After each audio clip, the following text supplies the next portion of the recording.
The case against Sean Combs might as well just be called the freak-offs. These allegedly illegal freak-offs. It's all about the freak-offs in one way, shape, or form. Freak-offs? Freak-offs. Freak-offs. Freak-offs. The freak-offs sometimes lasted days at a time. Prosecutors say that these were elaborately produced events, bringing lighting in, cameras, linens. Prosecutors said he would masturbate during these freak-offs, and women had no choice.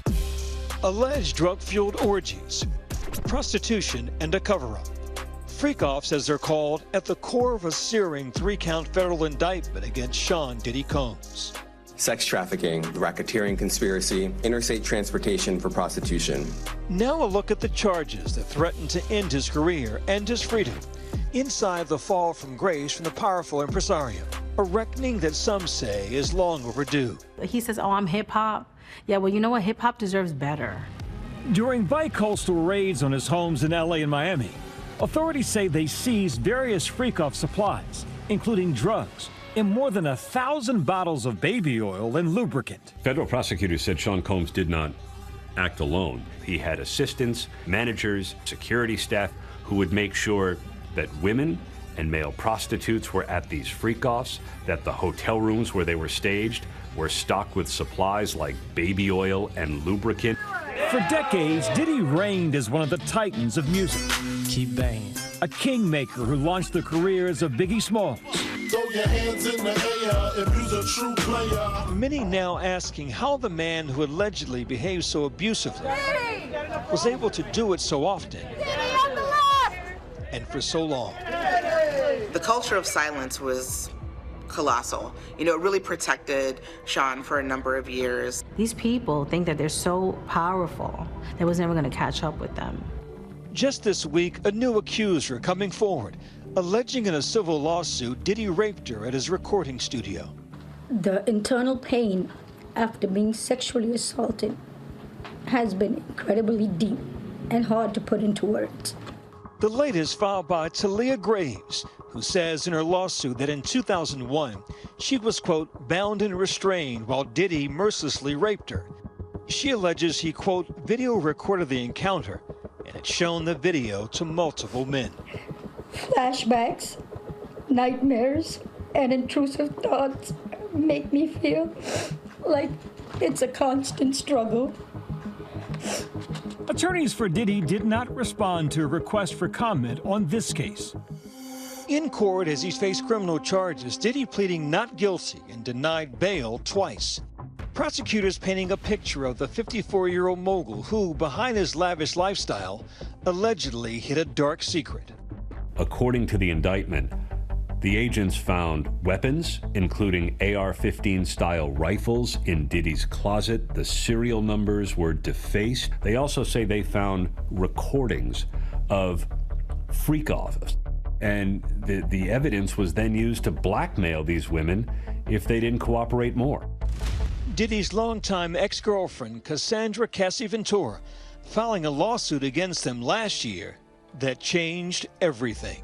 He would direct her how to touch the sex worker, how to pour like oil over her body, and he would watch these things happen while he was masturbating.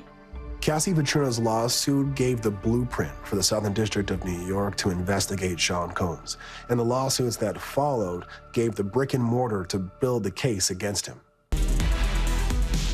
One shocking freak-off the prosecutors allege in the Diddy indictment occurring around this incident involving Cassie. The new video obtained exclusively by CNN. Prosecutors said there was a male prostitute still in their hotel room. That, prosecutors say, shows that Cassie was trying to get out, and prosecutors in court quoted messages from Cassie talking about the bruises, the fat lip that she was left with. Initially, Diddy denied all wrongdoing, but after the surveillance video surfaced, he spoke out on his social media. My behavior on that video is inexcusable.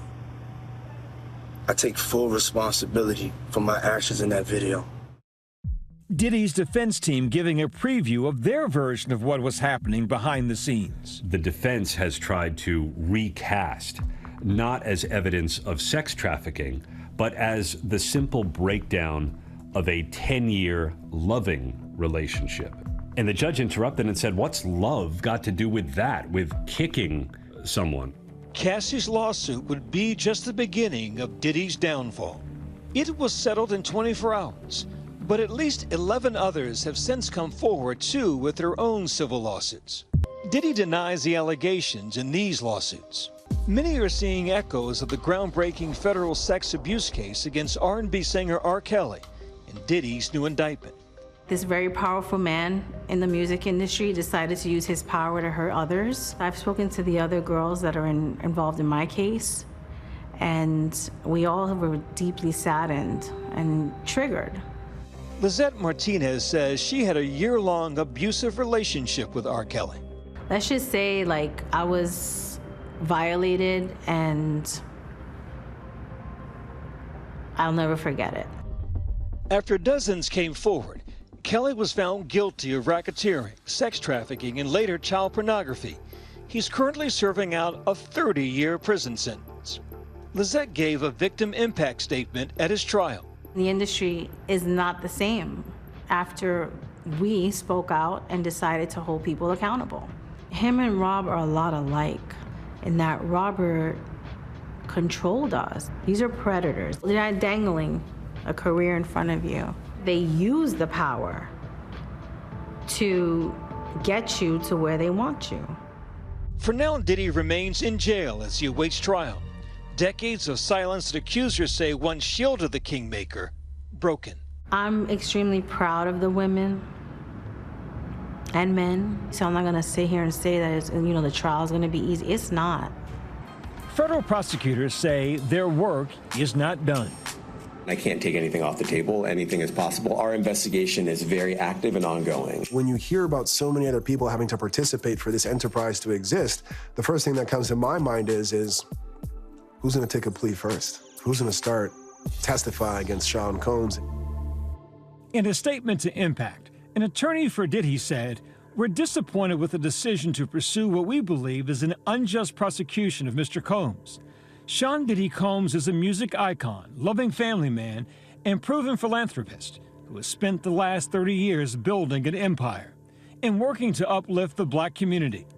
He is an imperfect person, but he is not a criminal," adding he looks forward to clearing his name in court.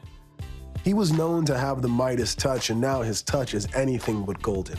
It's allegedly criminal. Our thanks to Byron. For much more on this story, watch the full episode of Impact by Nightline, Diddy, Drugs, Lies, and Freak-Offs, now streaming on Hulu.